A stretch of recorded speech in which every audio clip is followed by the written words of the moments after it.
I recently joined Twitter, as y'all know, because the cute guy only had Twitter, whatever. And I read a lot of Twitter now, and I see a lot of the different complaints that wrestling fans have, because apparently that's all people do on fucking Twitter is complain. Oh, Jesus. And I see a lot of it. It's there, blah, blah, blah, blah, blah.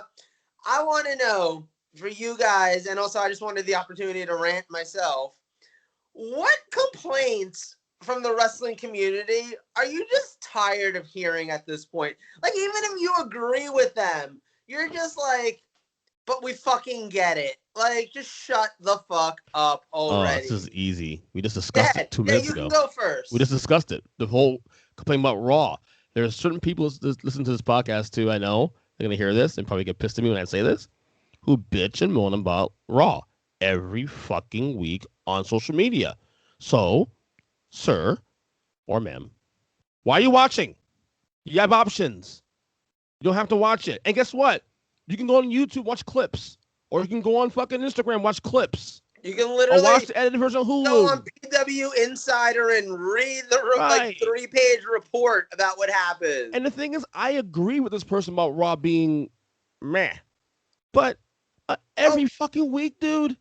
That's like, look, Raw sucks right now. Like I just got done saying, I haven't watched Raw in about 3 weeks because about 3 weeks ago I was like, I don't deserve this anymore.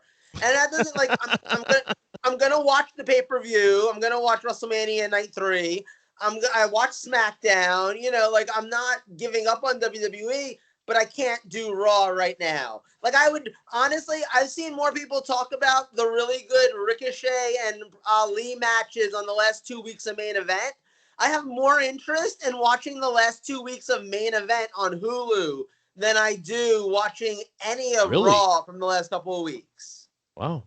Yeah, no, I mean, I've just, again, something I've seen on Twitter. And I agree with you. I like to take it one step further. Not only am I tired of seeing people bitch and moan about Raw, because, like, yeah, for real, if you don't like it, and I don't blame you if you don't like it, but then just, like, kind of don't watch it. Give yourself a little break. Like, you know, it's okay to do that. I'm doing that. I'm living a happy life. So don't be afraid. Sometimes you need a break. But in addition to that, I hate seeing people complain about it being 3 hours. Like, we get it. It's long. It's boring. It's too much. It's not going to change. And the people who are like, oh, they should just make it 2 hours.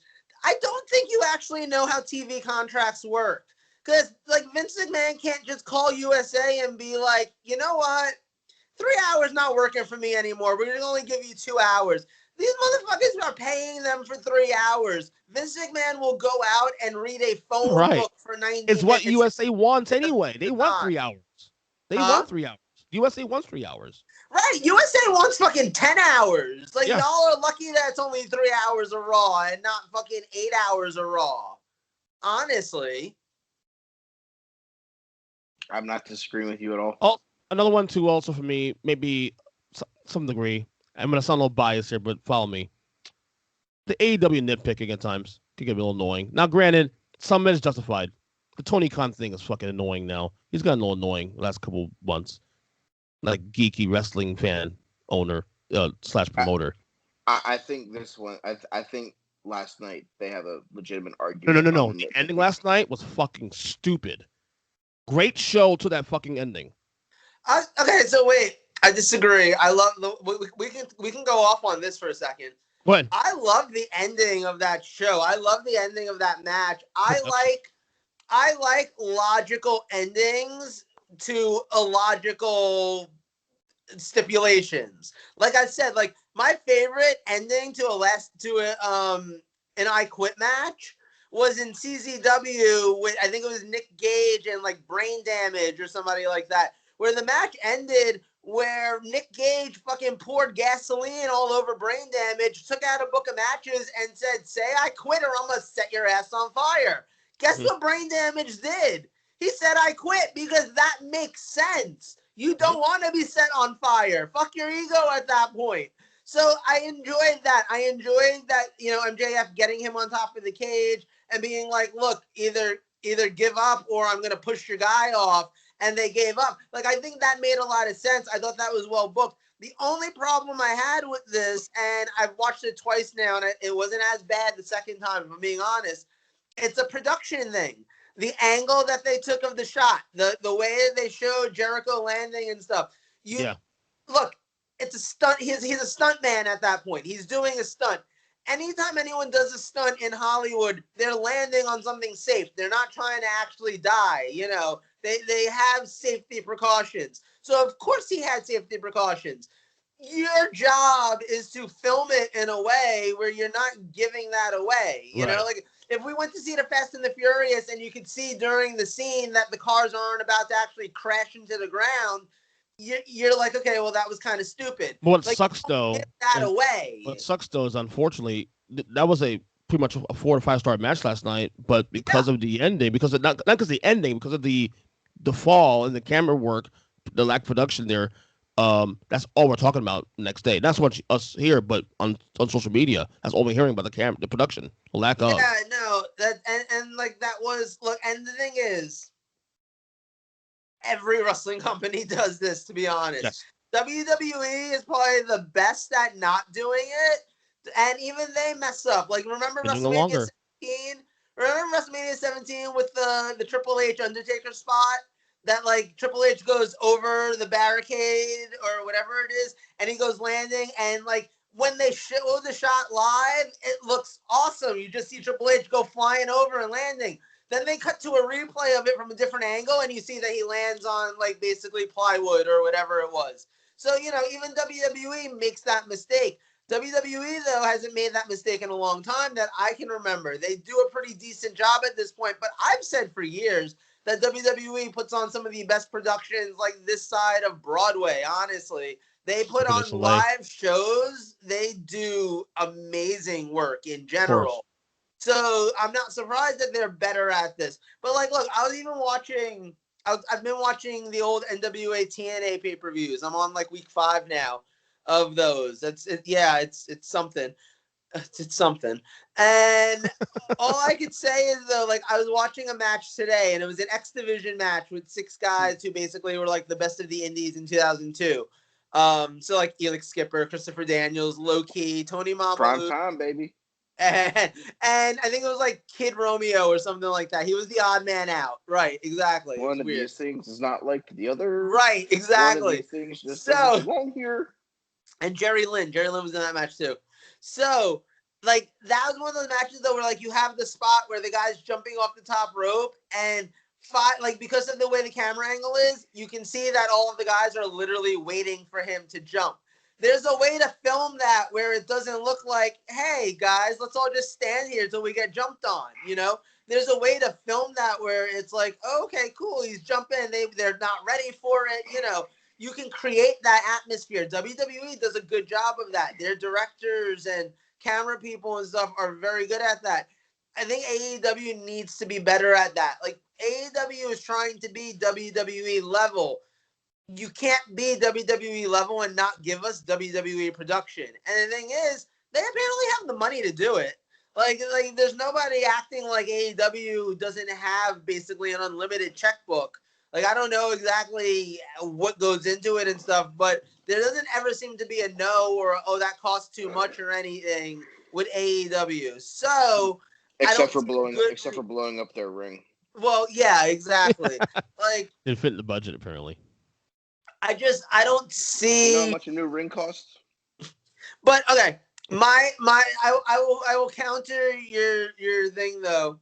I'm tired of seeing fans acting like you can't critique either company. I'm tired of seeing people, like, if you have anything negative to say about AEW, all of a sudden you're a WWE mark or you're a stan or whatever it is. By the way, why are we using that fucking Eminem song as a thing? What the fuck? Do better, Generation X or whatever generation you are. Stan's a thing now. It's gotten worse. Please don't come. Right. So I'm tired of seeing that. I'm tired of, if you compliment AEW, it's like, oh my god, like, you think WWE sucks. Or if you complain about WWE, it's like, oh, it was like AEW. That gets boring. Like, why can't we be critical? Why can't we look at each show independently and just be like, okay, look, here's the good, here's the bad. like, I think we all do that, you know, at the end of the day. And it shouldn't be like, oh man, if I decide to be critical of AEW on Twitter, that I'm going to get 25 people saying, oh, you're just a WWE mark. Like, your opinion doesn't actually matter. Right. To me, as long as if it's constructive criticism, I can engage in intelligent discussion. Because we can sit and say we love Kenny Omega, but this heel run's kind of But you know what? I'm still going to watch next Wednesday. Right. Shit like that. Let's see. Number one on my complaint list is I'm sick and tired of seeing insert random name here should sign with AEW. Yes. Not every free agent in fucking professional wrestling should sign with AEW, guys. Breaking news, they've got a fairly decent roster. Hell, they can't push half of the roster that they have that's good. They're kind of busy. Them to sign random motherfuckers. They're kind of busy right now. We don't need a third 2-hour show on YouTube called AEW Dark Chocolate Evolution. Like, we don't need that. Like, we got enough. We got enough of that shit. All right, fucking, like, I'm over it. I would tune into AEW Dark Chocolate Revolution. I'm just saying. All right. And then my second biggest one is I don't know necessarily that it's. I guess it is. Everyone that wants to sit here and critique Vince McMahon for making roster cuts during a pandemic and then after the pandemic, like, the dude is literally like budgeting a multi-billion-dollar organization. Like, he also kept a lot of people employed during a pandemic when he wasn't using them. Like, give the guy the benefit of the doubt. That's the thing. Like, not even the whole, like, look. It annoys me that people act like just because they have the money, they have to keep people employed. Like, that's not how that works. And at the end of the day, you know, just because, like, we as fans might like this person or that person or whatever. Like, I'm sorry, Mickie James was not adding anything to the WWE roster for the last, like, 3 or 4 years. Do I blame them for firing her? No, I really don't. At the end of the day, it's like if you worked in an office and fucking Ethel's been here for 30 years in accounting, and she's so nice, and the cookies she brings every Thursday are so great, but she fucking is useless, and you can't even let her, like, take people's vacation time off the books because she messes it up somehow every week. So you give her the easy jobs to do because you don't really want to fire her. But fuck that, fire her. Yeah, at least there are options out there now. At least you have other companies you can work with. Okay, but even when there weren't options, it's not WWE's job to keep people employed. Oh, I agree with you. So I'm supposed to shell out $250,000 to $300,000 to keep you employed when you want to half-ass it, or you can't stay healthy, or, you know, you say or do something, you know, and that's the thing. Like, at the end of the day, like, the line in the sand for me was whenever the whole Zelina Vega stuff happened. They're like, oh, Vince is an asshole because he's trying to take away people's money from Twitch streams and this, that, and the other. I'm like, no, if you think about it, Vince is paying them $300,000 a year downside. Right. They don't have to fucking show up to fucking house shows. We haven't had house shows in a year. So he's basically paying them to sit at home and play video games. So, like, at the end of the day, like, if he's paying you to be making money, like, why shouldn't he get a percentage of what you're doing? Those fans know who you are because you're a WWE wrestler. You have a WWE affiliated Twitter and Instagram page that you share all of your fucking streams on. It's not like you're some random schmo that's just, like, grinding Call of Duty Warzone and, like, sharing it on Twitch with 3 fucking followers to building up your platform. I mean, I'm sorry. I like Zelina Vega.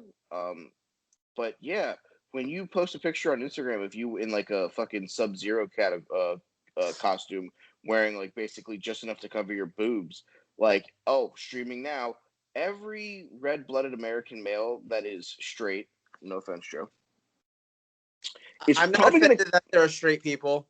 Is probably going to click on that link that says, like, swipe up to watch. Oh, guilty. Yeah, that's my point.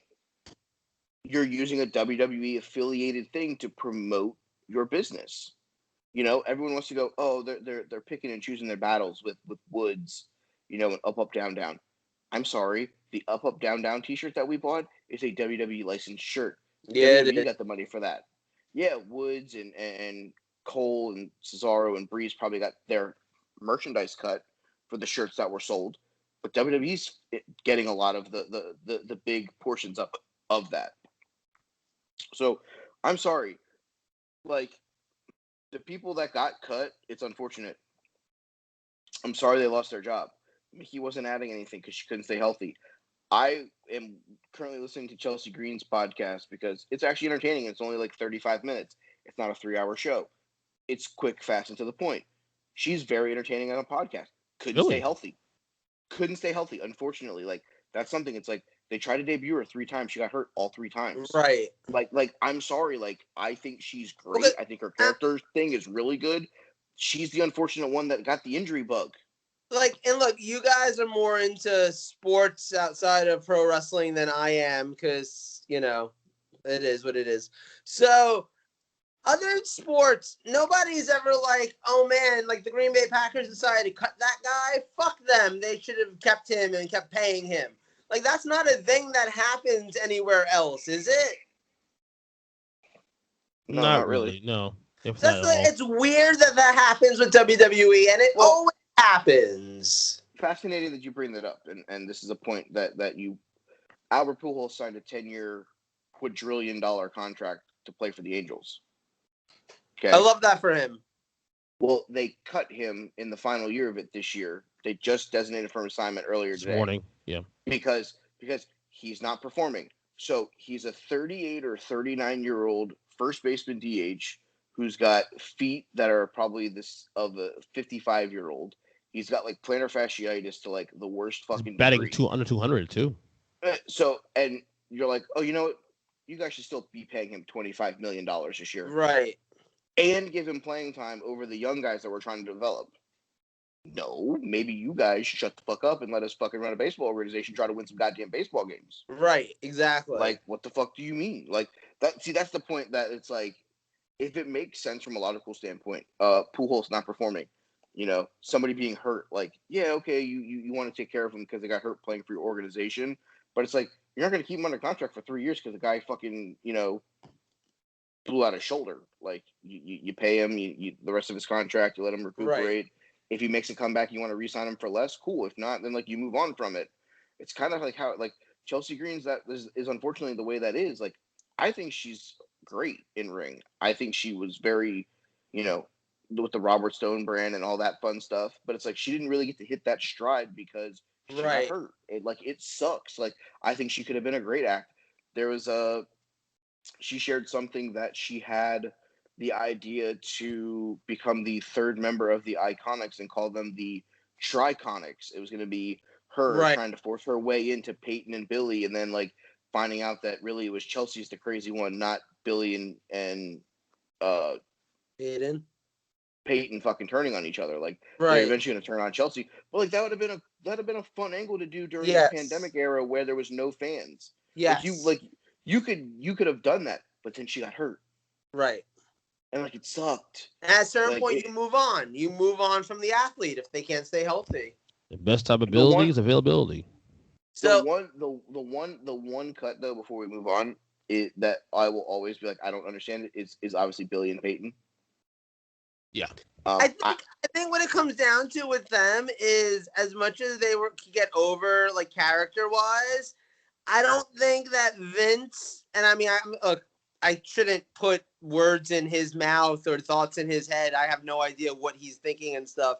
But you've always heard that, you know, he looks at every talent and thinks, can this person main event WrestleMania? That's the goal with everyone. Like, could they do it? And now you've got women main eventing WrestleMania and stuff.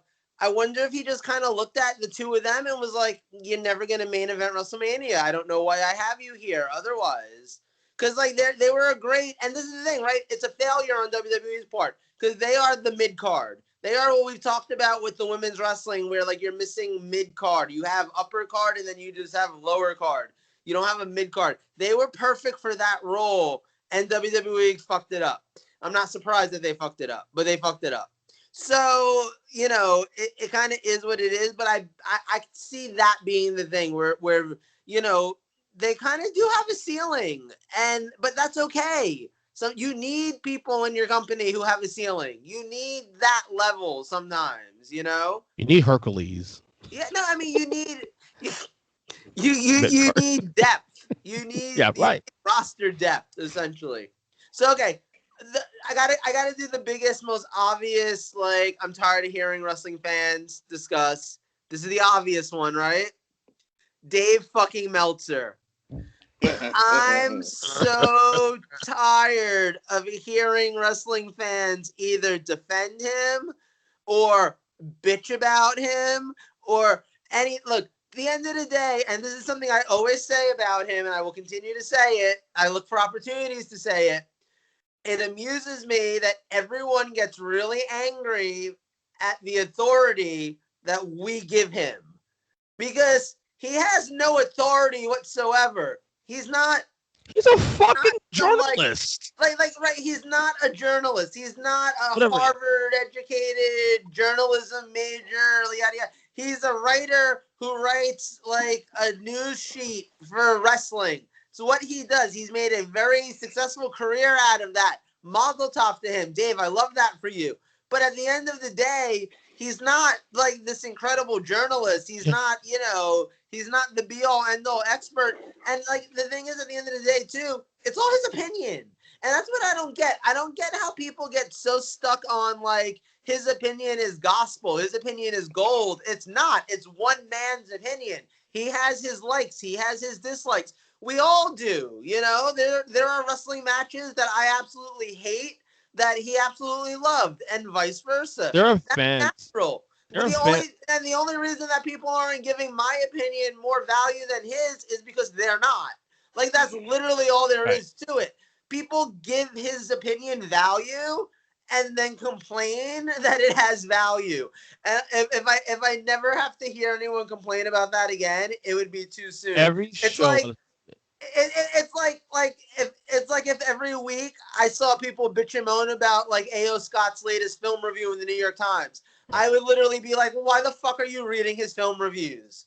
That's how I feel. It's like if you don't like Meltzer, just ignore him. And if you do like him, good for you. But like at the end of the day, it's just his opinion. Calm the fuck down. The IWC gives him so much goddamn oxygen. It's not even funny. Yeah. Like, people hate it. Oh, I hate Meltzer. Well, then why the fuck you talk about him still? Stop talking about him then. I feel like the internet wrestling community as a whole spends a lot more time bitching and moaning about stuff and talking about stuff it dislikes than about stuff that it does like. And that's sad because honestly, if you're a pro wrestling fan and you can't find something that you actually enjoy happening in pro wrestling, because there's a million, even now that we're coming out of like the pandemic and there's more options and stuff, there's a million options. If WWE is not your thing, and first of all, like Raw cannot be your thing, well, SmackDown's your thing. That's what I'm on right now, or NXT could be your thing and the other two brands aren't your thing. Or WWE is not your thing at all, but you like AEW or ROH or CZW or fucking AAA and CMLL in Mexico, New Japan. There's so many different options. There's DDT if you want silly wrestling from Japan. You can find something that you like as a wrestling fan. If you're choosing to only watch what's mainstream and out there and then bitch and moan about it, as opposed to finding some sort of joy in it, you are part of the problem. Because wrestling, like there's no other thing where people hate watch. People hate watch wrestling. And I don't get that. Like, either be a fan or like get the fuck out. Shut the fuck off. Yeah, for real. Shut the fuck off? No, step the fuck off. He said step. Oh, it sounded like he said shut. I was like, huh? No, step the fuck off. To either enjoy or step the fuck off. That time it sounded like shut. Yeah. I'm not retarded then. All right. No, the second time it sounded well, you'll like, hear them play back. Well, hopefully you hear them play back and we'll see how it came out. I mean, I hope so, because it definitely sounded like shut the fuck off. Shut the fuck off. Yeah. Anyway, cool. If you have any other complaints, feel free. I'm gonna go.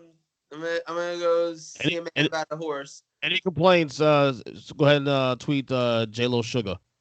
Yes. Mm-hmm. The only other real big complaint I have when it comes to, listening to the internet wrestling community talk is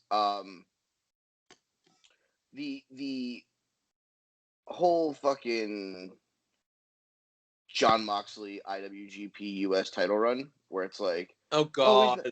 he's not defending the title. Oh, he's not doing this. Oh, he's not doing that. Like, guys, you do know that, like, there's a travel ban. Like, if he leaves, he can't come back kind of shit. Like, that's a thing, right? And, like, they just started the New Japan US shit, and it's like, okay, well, let him wrestle there. Like, make it work. So now that he's making it work, it's like, oh, he's only defended the title 3 times. Meh. Like, they're finding things to nitpick. And it's like, when you have to find things to nitpick to make yourself relevant in a conversation, you're part of the problem. Like, literally, how hard is it for you to literally just sit here and be like, oh, I didn't like this John Moxley match against Yuji Nagata. Maybe his next match against Chris Dickerson will be better, and I'll give it a shot. Or this reached the point where I'm not going to watch fucking his New Japan shit anymore. Like, I don't get, like, New Japan is the one company in professional wrestling where I don't think Kato really gives 2 fucks what any of us say. He's going to book the card the way he wants to book the card. He's going to put over whoever the fuck he wants to put over. And complaining about it to make yourself feel better on the fucking Twitter is not, like, no one gives a fuck. Like, oh, Will Ospreay's the world champion. He was part of that fucking Speak Out movement. It's kind of fucked up. Kato's sitting there going, I don't give a fuck. So, two things. Number one, remember that scene in A League of Their Own where Madonna and her teammates watched Tom Hanks take the longest piss? Like, I felt like I was living that a few seconds ago. Anyway, number two, I actually have enjoyed seeing people complain about New Japan because I feel like I've been complaining about New Japan's booking for at least 5 years now. And watching the rest of the Western Hemisphere catch up to my opinion has been very validating. Oh, no. I'm not saying that they're wrong for doing it. Right. You just say they don't give a fuck. They haven't changed anything in 5 years. It's because Gato really doesn't give a fuck what you have to say. Yeah. He's reached the point as the booker where it's like his first couple years when he had the book, he was like, oh, what's the internet wrestling community saying? Let me try to build super shows. Let me try to build things like this. Now he's like, fuck it. I'm in Bullet Club. I'm making all this fucking revenue off of these fucking t-shirts. I don't really give a fuck. I can make this the easiest fucking money in the world. Or I can sit here and try to complicate it by starting feuds and doing different things and shit like that. And he's just kind of like, meh, I'll just take the easy money right now. And it's like, the thing is, it's like, none of us as fans are going to stop watching New Japan because next thing you know, it's like, oh, did you see that Will Ospreay versus Shingo match? And everyone's like, right. No. The fans that stop watching like, no. And they're like, dude, you missed like a 5-star match. They're going to go watch that Shingo Will Ospreay match and be like, damn, I'm hooked again. And they're going to be back watching it every fucking month. And guess what?